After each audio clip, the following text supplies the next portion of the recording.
Napasakamot na kan otoridad ang 33 anyos na paraoma na naaatubang sa kasong murder as in frustrated murder. Makalihis na madakop sa pigkasang operasyon kan pinagsararong puwersa kan Criminal Investigation Detection Group Masbate Provincial Field Unit, Regional Intelligence Unit 5 o Provincial Intelligence Team 5, 94th Special Action Force, 9th Special Action Battalion, Masbate Maritime Police Station, asin kan Aroroy Municipal Police Station sa Barangay Kabangkalan, Aroroy, Masbate. Alas 3 nin hapon kan nakaaging Hulyo 23. Binisto ang akusado na si alias Romeo, may agom residente ka nasambit na barangay asin pigkukonsiderar bilang rank 2 regional most wanted person kan Bicol.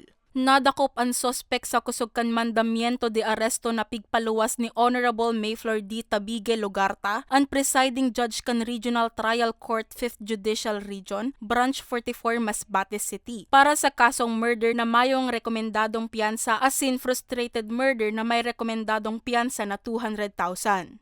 Tulong po na mahuli po itong mga taong may ganitong kaso kasi considering naman po yung kaso nila is murder and frustrated murder, it's na medyo mabigat po. So ang mga kasong ito usually nagagawa nila sa kanilang lugar lang din po. So mas maganda po na maipakita natin doon sa pamilya o doon sa pamilya ng biktima na kahit paano ma-serve natin yung justice in a way na naaresto po natin yung mga may pagkakasala sa kanila po.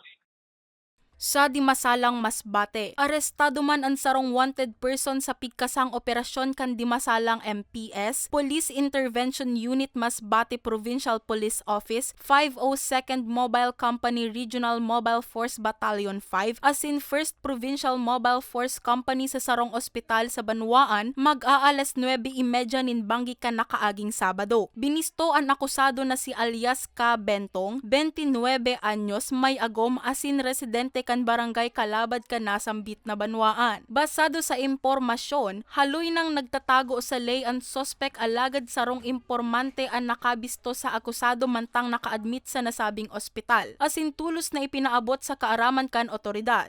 Namin ang kooperasyon at tulong ng ating pamayanan para po sa mga impormasyon na pwede nilang ibigay sa amin para po magawa namin ang aming tungkulin. So ito'y napakalaking bagay po sa amin yung mga impormasyon na ibinibigay ng ating community para po maisakatuparan natin yung aming trabaho na makakatulong po sa ikakabuti ng pamumuhay sa ating lipunan kasi Dinakop ang sospek sa kusog kan mandamiento de aresto na pigpaluwas ni Honorable Fred Aguilar Bien, ang presiding judge kan MCTV Dimasalang Uson Palanas na may rekomendadong piyansa na 3,000 pesos.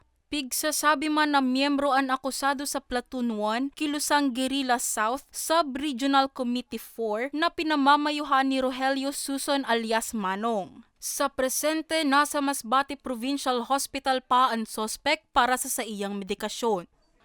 Para sa mga baretang Tatak Bicol, Crised Bayunito.